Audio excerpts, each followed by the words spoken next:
some folks have probably not heard about this classical renewal movement until COVID, maybe even.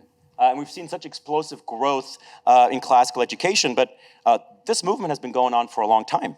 And so I want to start with Pete here. I mean, you're at Geneva School in Orlando. I think you're celebrating your 30th anniversary at that school. And so it's been a while. So maybe can you walk us through kind of a little bit of the backstory of classical Christian education, especially on the Protestant side? Sure. So the Protestant classical Christian renewal started in the 80s, early 80s. Doug Wilson read Dorothy Sayers' essay, Recovering the Lost Tools of Learning, or The Lost Tools of Learning, and thought that it sounded like a pretty good model for an education. And so he began a school in Moscow, Idaho, and wrote a book, Recovering the Lost Tools of Learning. A lot of people read it. A lot of people were searching for kind of a new way to do school, and it made a lot of sense to do it the way he was doing it. He was having great results. So kind of the logic, the grammar, logic, rhetoric, progression of education became a pedagogical model. And that started the classical renewal in the 80s and the 90s. A little bit later, Chuck Evans and Robert Littlejohn wrote a book called Wisdom and Eloquence that started to question some of those ideas and said that, well, grammar, logic, and rhetoric are really subjects. They're not stages of education. And either Dorothy Sayers is being misinterpreted or maybe she was wrong. And so they kind of broadened the idea of classical education. And then Ravi Jain, Kevin Clark in 2013 wrote a book about the classical liberal arts. And that really got people thinking more in terms of the liberal arts education as a classical education. And they started talking more about not just the trivium, but the quadrivium, which had been also talked about for a while in that movement. And so the movement has broadened. It started kind of very narrowly with pedagogical method and kind of reformed theology to become something much broader that it is, I think, today. I think people are in the movement are looking back to the ancient texts and learning more about kind of what is classical education, what does it mean. I particularly like David Hicks' interpretation in Norms and Nobility, and he actually wrote his book before Doug Wilson ever started thinking about classical education in this grammar, logic, rhetoric way. And his take on classical education is that it doesn't really pertain to a particular time or particular people, but that it is a method of inquiry, and that we have to think about normative questions first and what he calls analytical questions second. And so it's come a long way. It's broadened quite a bit. It's become a charter movement. The Catholics really never left classical education. So for them, it's been more of a renewal than a rediscovery. But I think for the Protestants, it's been a kind of a new way of thinking about education. Let me do a quick follow-up, Pete. Some of us may have been attending Christian school, just a traditional Christian school. What would you say are some of the key distinctions between, a school like Geneva and maybe a larger kind of Christian ACSI type school? I think some of the distinctive things will be the focus on thinking and reading, much of what Dr. Lane was talking about. Reading texts that are tried and true, reading texts that have to do with the big questions in life. What is a human being? What is right and wrong? What's the best way to govern ourselves? What is good and evil? So what is freedom? Kind of those ideas. And it also is going to have a logic component, and it's going to have a component usually with ancient languages, Latin or Greek. But I think that the main thing that a classical school is going to do is it's going to try to get its students to be ultimately a good person speaking well. So a person who is virtuous, but also is able to communicate well, communicate clearly, articulately what they think. And that has to do a lot with the emphasis that we have on writing and speaking in the classical schools, as well as fitting that together with a comprehensive theology and a comprehensive philosophy of human nature. Thank you, Pete. Jim, you founded Holy Rosary Academy 1987. Is that right? Yes. Yeah. 1987. A school which is still thriving, by the way. And I love you. I love your work. As a CLT employee, wherever you go, you take CLT with you, and I love that. And I'm sure your wife is happy in Orlando, but wherever you go, don't lose that. Speak a little bit to the, Pete was saying Catholics never left, but there seems to have been some momentum and some movement the last few years as well, and you've been part of that, kind of helping schools transitioning to a more liberal arts or classical education. Can you speak to that? Sure, and just a little correction there. We not only lost it, we got way off the rails. Just a little trivia about classical education. First of all, in our view, it is that format that reaches the human spirit on a natural and supernatural level. And we got off the rails in the modern world when we tried to be smarter than the great authors and started to reinvent education. So I turned my life was turned around by attending a liberal arts college, which had at that time was trivium quadrivium to the letter. And I discovered in that not only the value of education and that education could actually be interesting, engaging, and life-changing, that I got off the path of wanting to be a civil engineer and decided, if Joe Lunchbucket like me can get this stuff, somebody needs to help these kids. So I want to reach the average student and show them too that they can know and they can know how to know. So I've been on that track ever since. But back to Catholicism, if you study history a little bit, you'll realize that, the great scholastic writers, starting from Socrates forward, really got this right about what education is and what it ought to be. So I went back to the etymology of the word.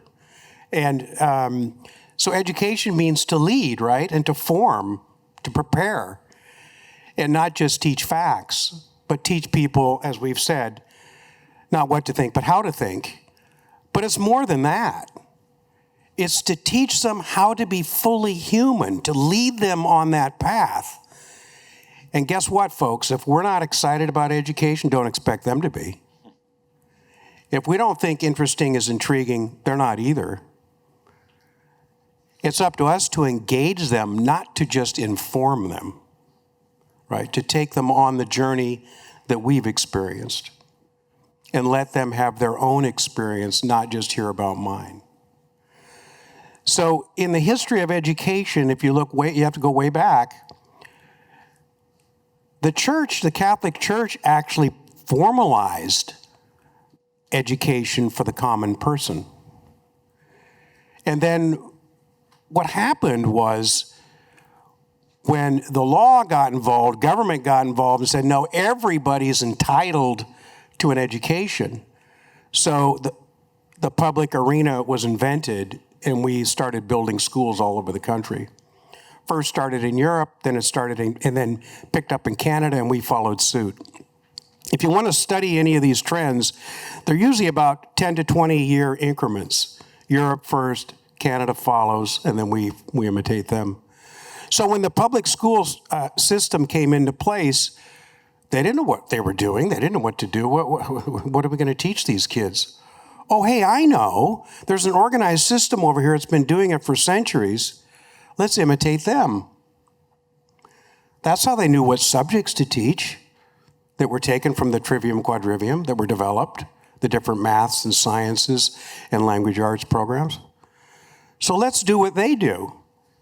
And that included even the Bible being the primary text in the classroom at the time. There were no textbooks way back, right? Remember, before the printing press?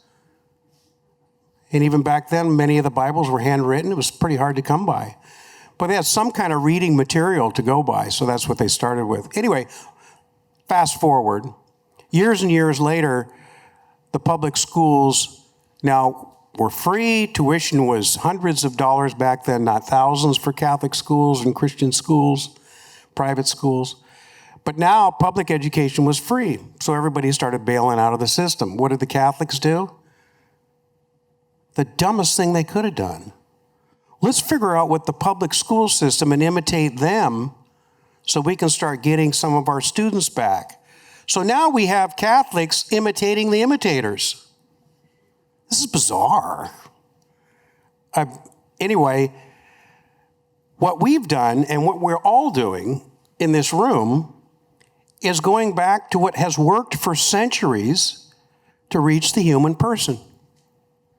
And in our case, we say, you can talk about all the values you want. In our case, there's three focuses. Number one, as Socrates would say, the greatest wisdom is to know thyself. These students have to know who they are, which means we have to know who they are. What's their personality, what's their temperament, what's their love language, what motivates them, what shuts them down, what gets them excited, what turns them off. And if we know that first, then we know how to reach them and engage them.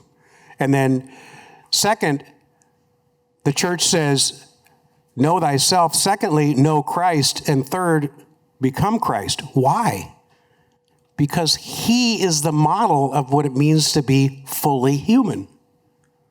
That's why Christian education, that's why Christian classical education, and so on. Long answer to a short question, sorry. No, that was beautiful. That was beautiful. Let's transition to you, David. You've been involved in classical charter schools for a while now, both in Florida, in other states. I get to visit a lot of charter schools, classical charter schools, and I don't think the last few years I've visited one that had fewer than 500 students on the wait list. Florida has a lot of charter schools. Many of them are not classical, and many of them have been closing. They're not thriving.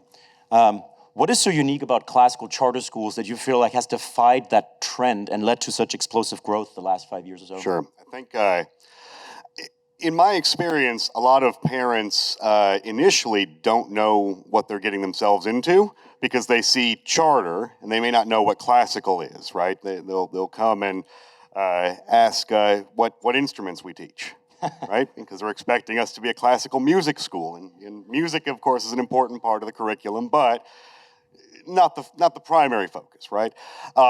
So the initial draw can be just that it's a charter school, just that it's an opportunity to make a better choice for their child's education. But once they get in and they see the things that their children are learning, and I think Dr. Lane said it really well when he referenced the permanent things or the things that matter, and they see that their children are reading these great works of literature. When your second grader goes home and recites "If" from memory, they see that the impact that it's having academically, and then they start to see the impact that it has on the child's character, right? Parents see that their children are becoming more thoughtful, kinder people, and the impact that a classical education is having, and then word spreads. And I think that's one of the driving forces behind the growth of classical education is that parents are seeing the impact that it's having on children, and they're also seeing where progressive education has gone. And I think that's especially true with their exposure to all of the things that their children were learning in school via virtual learning during the pandemic. And now we're seeing the impact of that, right? That these are there's got to be something better out there, and they're discovering that in classical education. Wow. Yeah, thanks for sharing that. Jim, just quickly back to you. Pete mentioned kind of the Protestant renewal, and it seems to be a little bit different from the Catholic renewal, even though the end goal is the same. But I think the last couple of years, there have been about 100 classical Christian schools that started from scratch, brand new schools. Correct me if I'm wrong, but it seems like on the Catholic side, there's fewer new schools, with the exception of Chesterton academies, and more schools that are kind of converting, right, a failing Catholic school that's kind of transitioning to a liberal arts or a classical model. You've been part of that. Can you speak to that a little bit and maybe share some of the benefits of that and maybe some of the downfalls as well? I don't know if I can speak to that. It's very true what you say. Even in Anchorage, Alaska, in 1987, when that school was founded, there were several Christian schools.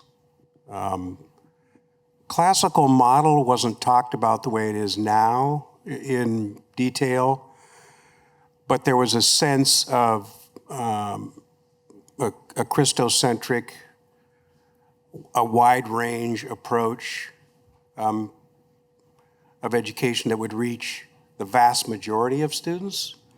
And none of us at that time, of these leaders of these Christian schools, was interested in categorizing all of our student body, but rather treating them like human beings. So why is it a little slower on the Catholic end? I think because one reason is because it was established for so long.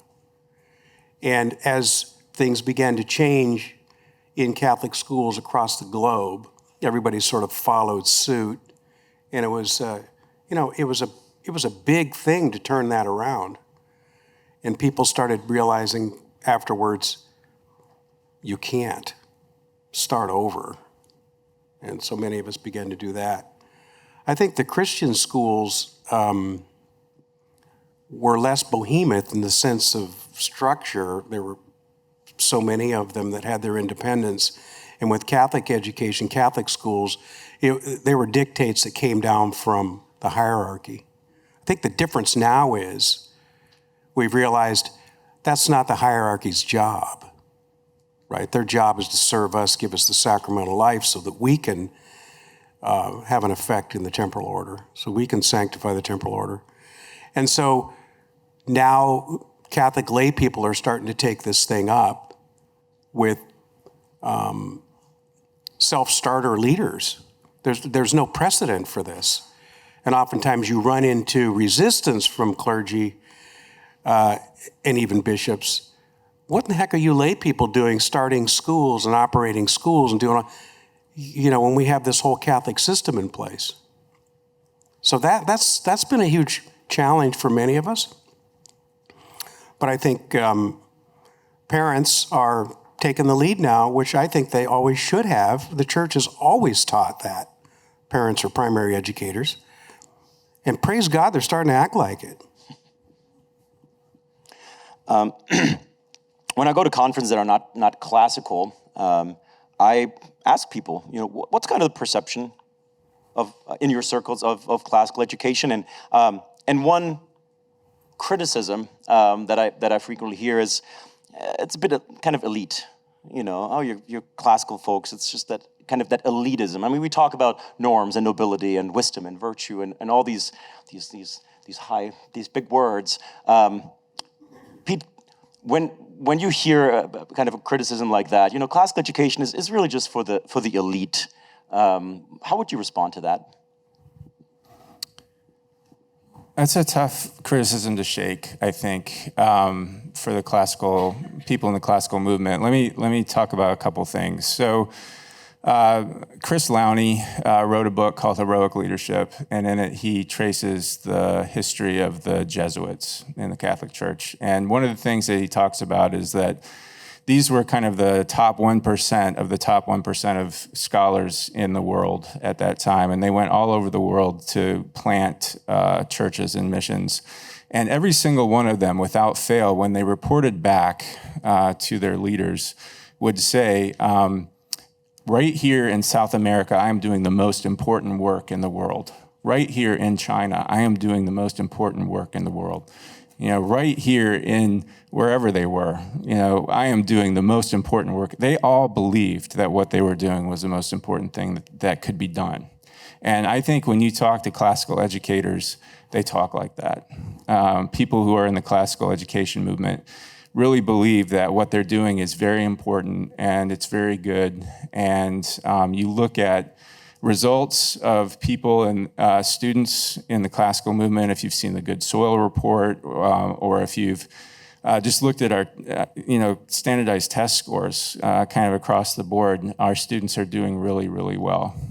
Is that because we have only the best students in the world in our schools? It's not. It's really the education that they're getting. And so David Hicks in Norms and Nobility talks about what does it mean to be elite? The elite are the people, he says, who transfer culture and in the sense of truth, goodness, and beauty, what those mean to the masses. And so that's kind of the job of the elite. And he says that's kind of the way it's worked in societies for centuries. But he said in a place like America where you have a democracy, you need people who can think for themselves. And so the education that was reserved for the elite needs to be an education for the masses. And so he says that this kind of education that we are offering is an elite education, but it's an elite education that is for the masses because we need everyone to be able to think who votes, so that they don't run after a demagogue, so that they're not fooled into believing things that are false, so that they can think for themselves about important issues. And so the education that we're offering our students is an education that I think is a step above, and we think we're right about that. When I talk to classical educators, I think they would say that we're doing this better than most other people who are doing education. And so it's hard when you're talking to that kind of person or people in that kind of group for them not to say, yeah, I think we're doing it better, because they really believe they're doing it better, right? And so that leads to kind of this arrogance or appearance of arrogance. And so I think in classical education, there are some problems with the movement that need to be corrected. It's primarily, especially in the private sector, it's primarily white, primarily upper middle class. That needs to become different. We need to be more diverse. We need to reach more people, more kinds of people. And it's not necessarily true for the charter movement. They kind of serve everybody, but it is true of, I think, the private sector. I think that we really need to. The other thing that classical schools have not been able to do yet, and I mean we're a very young movement, is kind of deal with all kinds of learners, deal with people who have learning differences in different ways, and bring them into the kind of education that we're offering. So I think that's a place that you have to grow, but I mean that's expensive. It takes expertise, it takes training, it takes people. And so, but those are some ways that I think that the movement can broaden and improve. And most of all, I think that we need to be humble. I think that we need to always know that we can learn from other people who are doing education other ways. We can always learn new things. We can always learn to do things better.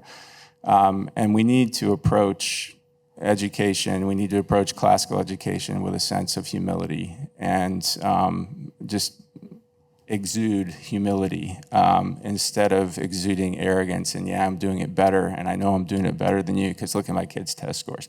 I just think that's an easy pitfall for classical educators. And so, I think that we especially need to be conscious of that, and we need to be careful in how we interact with people in other kinds of education, and just how we interact with ourselves and our students. It needs to be from a position of humility rather than arrogance or conceit. Yeah, well said, and it's a perfect segue to you, David. You've been part of classical charter schools in the inner city. Serving a much different kind of demographic, socioeconomic background. those schools have been thriving, right? And so the kind of the criticism of it's elitist, or it's, like you said, it's maybe just for white suburban families. When I visited your schools in the past, like, that is so not the case. Speak to that a little bit. I mean, what have you seen kind of bringing these schools to the inner city? So I think that the charge that classical education is elitist is rather ironic, because it is one of the primary culprits that led to classical education, or even liberal education more generally, being the reserve of the elite, was the progressive education movement in the early 20th century, right? And it was it was one of the ironies of the early progressive education movement was prescribing a more vocational education for the majority of students, with the claim that this was somehow more democratic, right? That reserving the liberal arts track for a certain set of high ability students, while consigning the rest to a vocational track, was the democratic approach. Was a claim of many early progressive educators. I think W.E.B. Du Bois speaks to that claim directly in his essay of Mr. Booker T. Washington and Others, which is the third chapter of Souls of Black Folk. And he links together, and he's drawing on sort of the long tradition of civic humanism, but perhaps especially on Cicero here, when he links together three demands on behalf of African Americans at the time, right? And the first demand is full civic equality.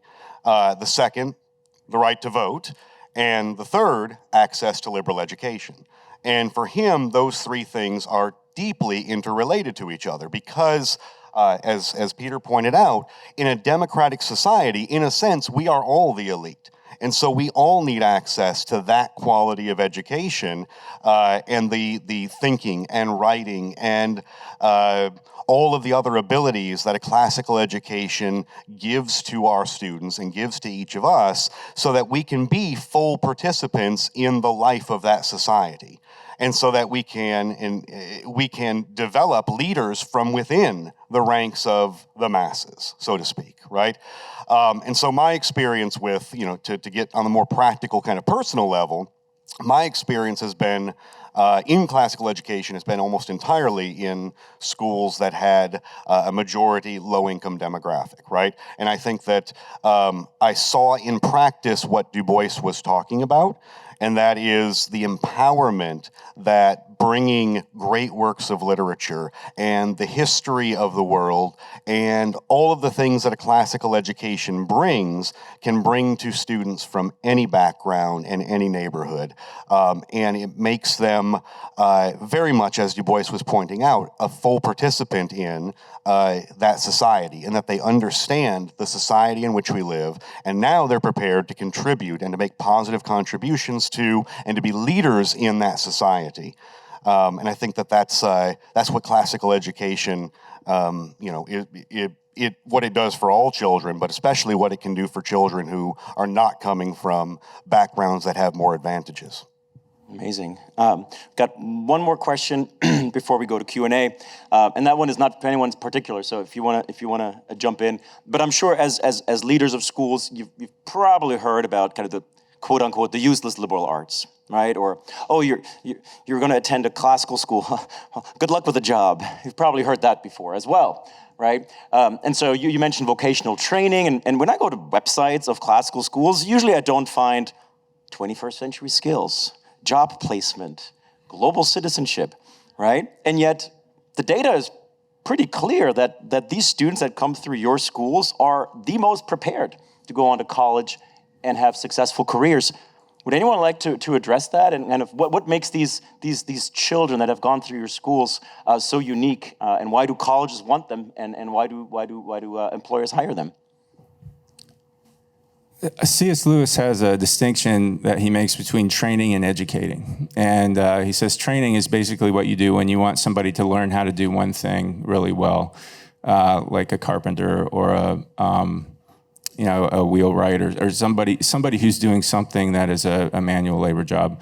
Educating is helping a person become a true human being, educating them in their, as Mr. Hickel said, Dr. Hickel said that both the natural and the supernatural. And so what we're striving to do at a classical school is to educate students, not just train them. Training is good, and we hope to train them too, but educating them is what we're really about. And so our students go out into the workplace and they have the ability to communicate. They have the ability to figure things out. They've learned how to learn, so they're not dependent on other people to tell them how to do something when they're reading a manual or something like that. They're very agile in their mental abilities and their ability to adapt to other situations. And so tech people love our kids. I mean, Google loves classically educated young people.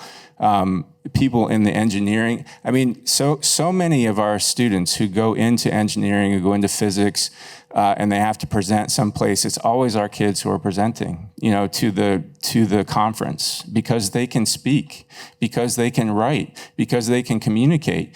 I mean, there are so many stories about students from classical schools who go into the hard sciences and who go into engineering, who go into computer technology, and they are just far and away getting promoted, doing the best in the company because they have learned how to be articulate, how to speak to people, how to explain things well.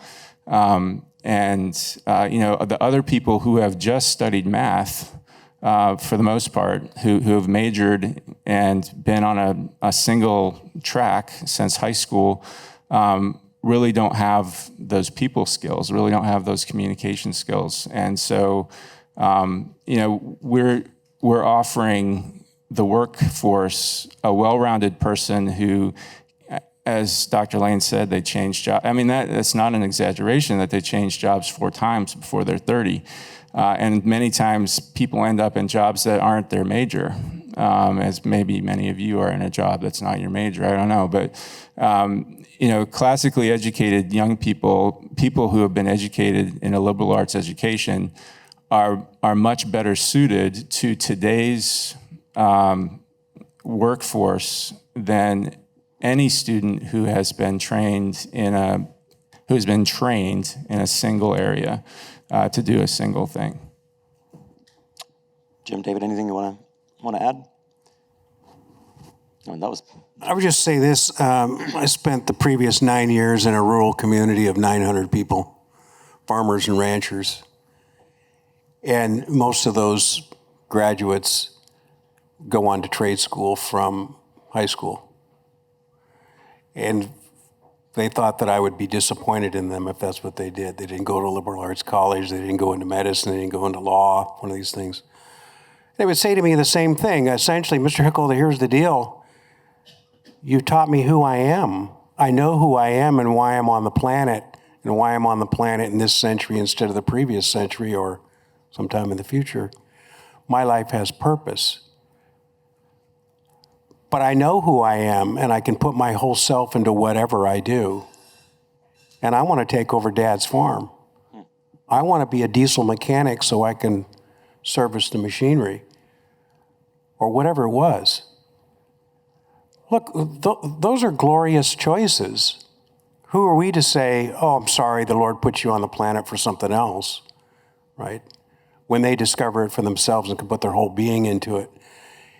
But we've taught them how to think. They know how to read. They can decipher for themselves. They know how to make decisions. They know how the free will works, right? They know their own passions that they have to battle for the rest of their lives. They know all these things so they can live an upright life, and they know leadership. And if nothing else, we're all called to leadership. We're not born that way, but we're all called to be. We have to start by leading our own lives. And in their cases, they get married, they lead their families, and so on. That leadership is more important than CEOs of big companies. And for us who are trying to recapture or regather the culture, this is what it's all about. It was hijacked from us through education, and we're going to take it back through education. Amen. Amen. And you already quoted Du Bois, and I want to do it again. And some of you might even have the little quote on the bookmark there. I think he said, and I might be paraphrasing, but the goal of education is not to make men carpenters, but to make carpenters men. You were reading my thoughts. There you go. Well, let's go to Q&A here. Adam in the back has the microphone, so if you would like our panelists to answer one of your questions, please raise your hand, and Adam is going to run to you. And don't be shy. Just need that first hand up, and then everyone else is going to... I'm going to call on people. Oh, there we go. All right. He's coming, yep.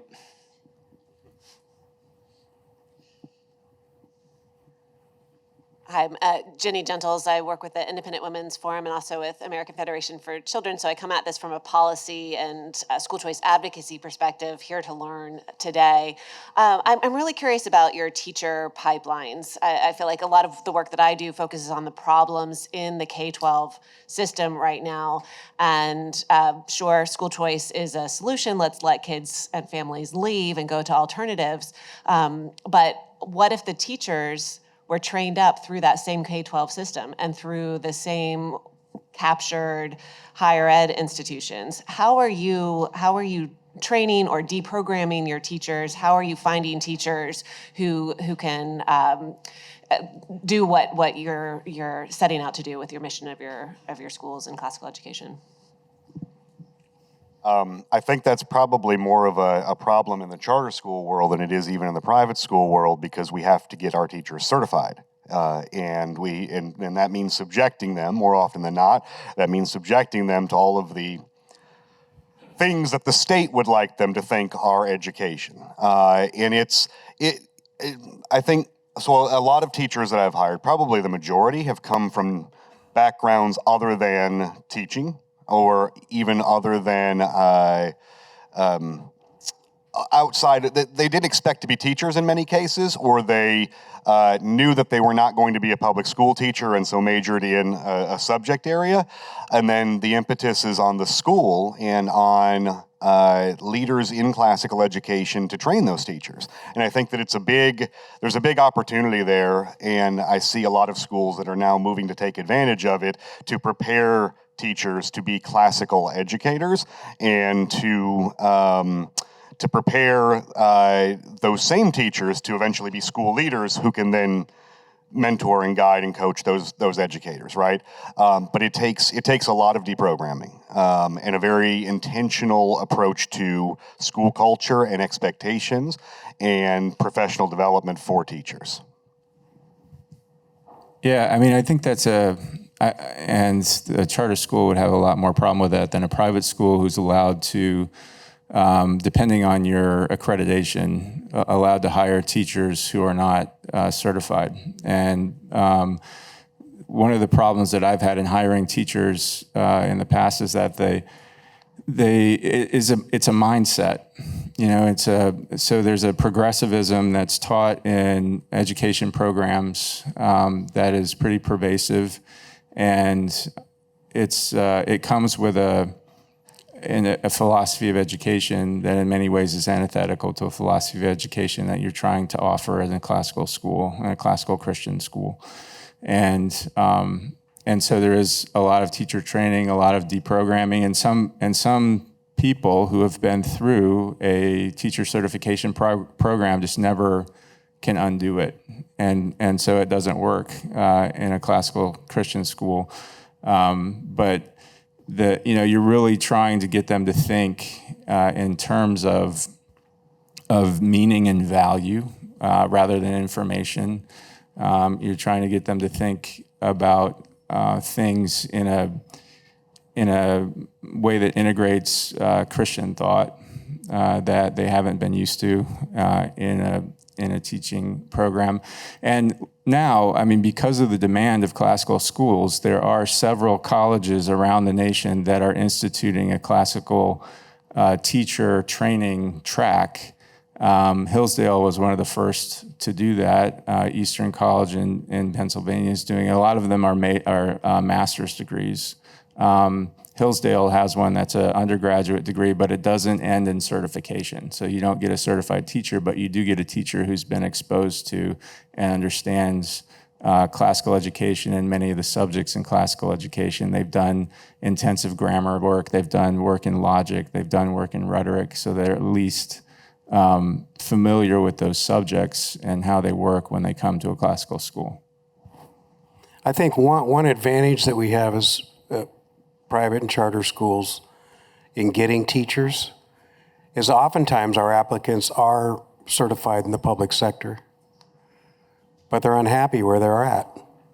And in my experience, 99% of them aren't even bothered by the pay cut, aren't even bothered that there may not be as many benefits, if any. They love God, they love kids, and they love to teach. So my first question to them, if they answer yes to all three of those, okay, the interview continues. The next question is, do you love to learn? And if you do, let's get started. See, any of this can be shared with certified or non-certified teachers. And as far as the non-certified teachers go, I love the statement that, God does not always choose the qualified, but he'll qualify the chosen. And if they're meant to be there, they're going to be darn good teachers. Guess what, Mom and Dad? You're the primary educator. Who certified you? The big guy. The big guy said, I make you responsible for these children, and they're my gift to you in union with your cooperation. Please do your best and, tune in to me now and again. So this is the state of affairs we're at. This stuff has gotten blown way out of proportion even within the church. People, your teachers are all certified? By whom? Some uncertified person had to certify the first teacher to begin with. So come on. We have time for one more question. Oh, great. That means it better be good, right? Better be good. So let me just frame my question. I'll give the question first and then maybe frame it just a bit. What do you see as the opportunity to bring back the one-room schoolhouse? My wife, I asked her if she would homeschool our children. She just never felt that she could do it, and clearly it was supposed to be a classical education. My kids turn out just fine because we love them very much. And then on the flip side, I spent 1,000 hours of my personal time helping to set up a charter school. Incredibly, incredibly difficult. The average person's not going to be able to do that or spend the time to do that. Where I see kind of an in-between point is the idea that teachers basically can double their pay, go start one-room schoolhouses, bespoke education, just one step back from parents, and really expand this across America very, very quickly if they can do that. What do you guys think about that idea? I think that's what's happening with these homeschool co-ops, essentially. But the one-room schoolhouse is the living room. And those parents who don't have the confidence to do that can lean on one another. I mean, maybe your forte is, cooking and cleaning. Guess what? That's a liberal art. That's important, right? Your neighbor might have been pretty good in math. Another friend at church might, be really excited about astronomy. And so this is how these co-ops are being formed, and then they become more formalized as more families get involved.